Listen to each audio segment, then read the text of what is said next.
दुहंत्योभिययुः काश्चित् दोहमहित्वा समुत्सुकाः पयोधिसृत्य संजाव मनुद्वास्यापराययुः। गोदोहन कर रही हैं, पात्र को छोड़ के भगी, हलवा बनाए रही हैं, चूल्हे पे हलवा को रखे रखे ही भग गई। माने सुध बुध खो बैठी, अग्नि जल रही है, हलवा जलता चला जा रहा है और स्वयं कलछुली पकड़े पकड़े खो गई भगवान के दिव्य लीला में। सज्जनों, इस प्रकार से सब गोपिकाएं भगवान श्री कृष्ण के पास सम्मुख पहुंची हैं। भगवान ने बड़ा सुंदर इनका आदर किया।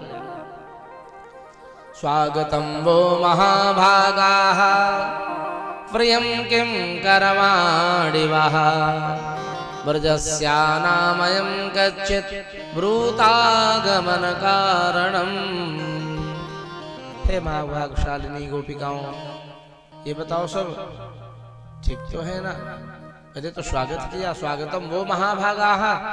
हे महाभागशालिनी सुंदरियों गोपिकाओं, तुम सबको स्वागत है, आओ। ये बताओ ब्रज मंडल में सब कुशल तो है ना? परीक्षा लेना, इसलिए भगवान कुछ कठोर युक्त वाक्य बोलने लगे। ब्रूतागमन कारणम, अपने आगमन का कारण बताओ। ब्रूत मने बताओ, तुम सब यहाँ क्यों भागी भागी चली आई हो? अब जब पहले आई, प्रीतम के दिव्य मुस्कुराते हुए मुखार बिंद के दर्शन किए हैं, आह्लादित आनंद को प्राप्त हुई गोपिकाएं। स्वागत किया तो और आनंद में डूब गई। और जो ही दूसरे क्षण कहा कि ब्रूतागमन कारण क्यों आई हो यहाँ, सब गोपिकाएं सन्न रह गई। एक दूसरी सखियां आपस में देखने लगी। बहन सुन लो क्या कह रहे हैं महाशय जी। कन्हैया परीक्षा लेने के लिए कूट वचन बोले हैं। ओहो गोपिकाओं, तो तुम इस दिव्य शरद पूर्णिमा की चांदनी की छटा देखने आई हो, वृंदावन के सुंदर छटा को देखने के लिए आई हो। तो वृंदावन में अनेक प्रकार के फूलों के सुवास से व्याप्त है इस समय।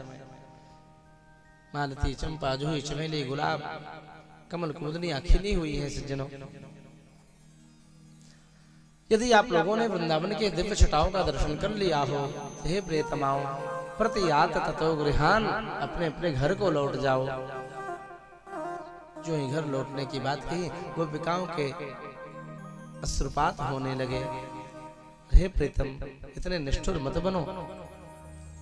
प्रणय गीत का वर्णन किया शुकाचार्य जी ने। गोपिकाओं के हृदय से जो उद्गार निकला है, मयिवं विभोर्हति भवान् गदितुं नृशंसं संत्यज्य सर्व विषयांस्तव पादमूलम् भक्ता भजस्व दुर्वग्रहमात्यजास्मान् देवो यथादिपुरुषो भजते मुमुक्षु। हे प्रीतम, आप इतने निष्ठुर मत बनिए। इस प्रकार से भगवान अपने शरणागत भक्तों को आदर देते हैं, अपनाते हैं। वैसे हम भी आपके चरणारविंद की शरण में आए हैं। आप परम कृपालु हैं, दयालु हैं। आप कहते हैं मैं लौट जाऊं, तो जाकर के क्या करूंगा गृहस्थाश्रम में? चित्त को तो आपने खींच लिया है। चित्तम सुखेन भवता परितं गृहेषु यन्निर्विशत्युत करावपि गृह्य कृत्ये पादौ पदं न चलितस्तव पादमूलात् यामः कथं व्रजमथो करवाम किं वा। हे प्यारे, मैं गृहस्थाश्रम में जाकर के कहा करूंगी? चित्त को तो आपने खींच लिया है। चित्त के बिना कोई गृहस्थी का काम ना होवे।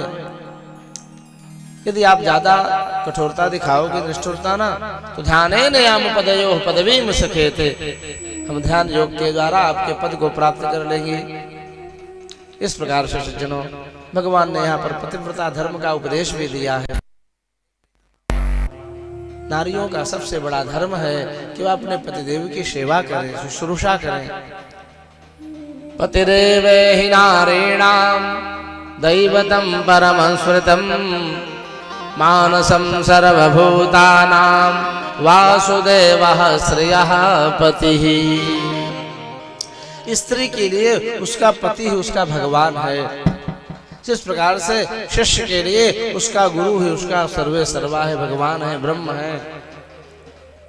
हे प्रीतमाओ, भरतु शुश्रूषणं स्त्रीणां परो धर्मो ह्यमायया तद्बन्धूनां च कल्याण्याः प्रजानां चानुपोषणम्। माताओं का सबसे बड़ा धर्म यही है कि वह अपने पतिदेव की सेवा करे। मनसा वाचा कर्मणा, ह्यमाया शब्द कहा सज्जनों। पत्नी यदि माया के, माया माने कपट, कपट के साथ यदि पति की सेवा करती है तो ये उचित नहीं है। कपट क्या है? स्त्रियों में थोड़ा कपट आ जाता है। कपट का मतलब कि मान लो पतिदेव यदि हमने कह दिया स्वामी जी यदि हमको 3 तोला वाला हार बनवा के दोगे तभी ठीक होगी, नहीं समझ लेना। अब मान लो बेचारे अभी कर्जा में है, व्यवस्थाओं को देख रहे थे, घर बनवाए, ये किए वो किए, अभी बजट उनका सही नहीं है। मिश्रा जी, कभी कभी होता है गृहस्थाश्रम में व्यक्ति कितना अनेक प्रकार के बोझों को ढोता रहता है। तो यदि भी उसका बजट नहीं ठीक है, अभी वो बेचारा कहा देवी जी अभी तो नहीं बनवा पाऊंगा, थोड़े दिन बाद में देखूंगा, बनवा दूंगा। तो देवी जी रूठ गई, नहीं नहीं यदि नहीं बनवा समझ लेना,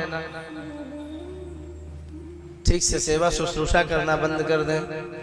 ज्यादा रूठ जाए तो पर्स मोबाइल लेके मैके भाग जाए, बोलो राधे राधे। तो यही माया कहा गया है, कपट कहा गया है। हे गोपिकाओं, यदि पति में कोई दोष है, कमी भी है, तो भी उत्तम लोक की कामना वाली नारी को किसी भी प्रकार से अपने पतिदेव का अपमान नहीं करना चाहिए, उनका परित्याग नहीं करना चाहिए।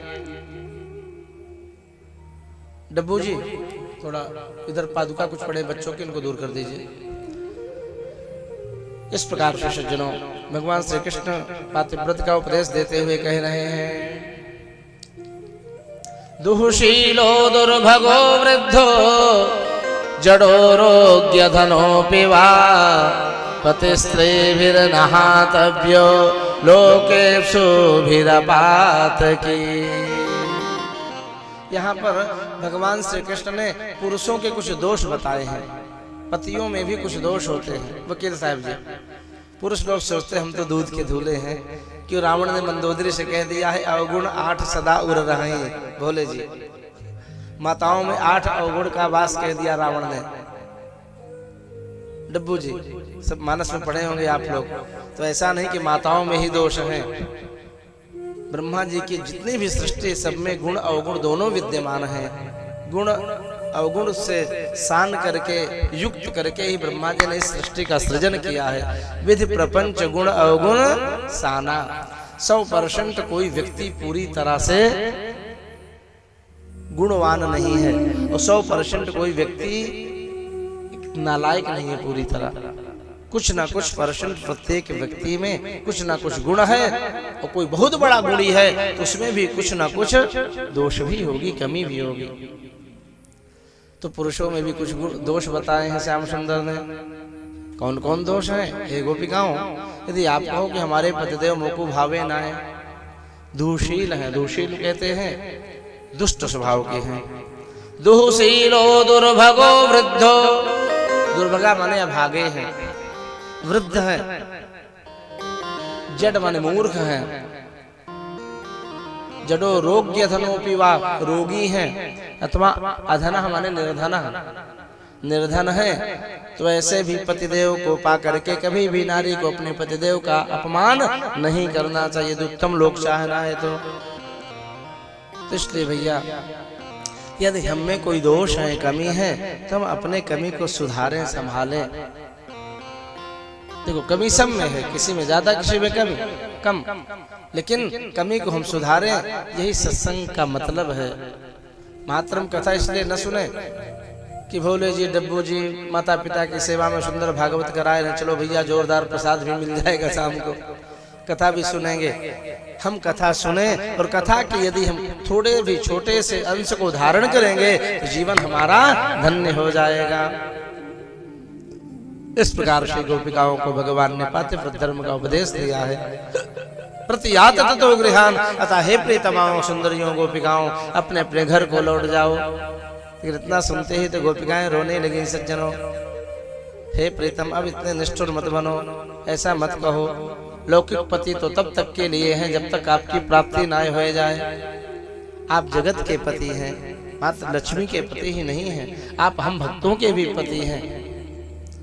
जब गोपिकाओं के ऐसे दिव्य निष्ठा को देखा, निष्काम भाव को देखा, तो श्याम सुंदर कदम से नीचे उतरे और गोपिकाओं के गलभैया दे के हाथ पकड़ करके फिरंगी की तरह नाचावे लगे, नाचने लगे। श्याम सुंदर रास प्रारंभ हो गया। माता पार्वती जी 16 श्रृंगार करके महाराज को तैयार होने लगी। शिव जी ने कहा, देवी जी कहाँ की तैयारी हो रही है? कछु निमंत्रण आदि तो आजो ना है। एक बात तो है मनोज जी, यदि श्रीमती जी कदाचित बिना बताए तैयारी कर ले, पाणे जी सज धज जाए और चलने की तैयारी हो जाए, पतिदेव से न बताएं कि हम कहाँ जा रही हैं, तो पतिदेव का भी हृदय कंपन में व्याप्त हो जाता है। क्या बात है, ब्लड प्रेशर हाई हो, कहाँ की तैयारी हो रही है? उस समय स्वामी जी बड़े सरलता से बोलेंगे, क्या बात है देवी, कहाँ जा रही, कुछ बताया नहीं तुमने, कहाँ की बाजार जा रही हो क्या? भगवान भोलेनाथ कहते हैं, देवी जी कहाँ की तैयारी हो रही है? भोलेनाथा जी टोका टाकी मत करो, आपके परमाराध्य भगवान नारायण त्रेता के राम इसमें द्वापर में श्री कृष्णावतार की मंगलमयी लीला ब्रजमंडल में कर रहे हैं, महारास रचाने जा रहे हैं, हम उसी रास का आनंद लेने के लिए जा रहे हैं। आहा देवी, इतने दिव्य आनंद को अकेले अकेले लोगी, मुझको साथ में नाले चलोगी?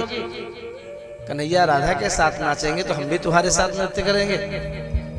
इस प्रकार से पार्वती माता का और भोलेनाथ का संवाद आइए हम लोग भजन के माध्यम से सुनते हैं। एक दिन वो भोले भंडारी बन करके ब्रजनारी वृंदावन आ गए हैं। हो एक दिन वो भोले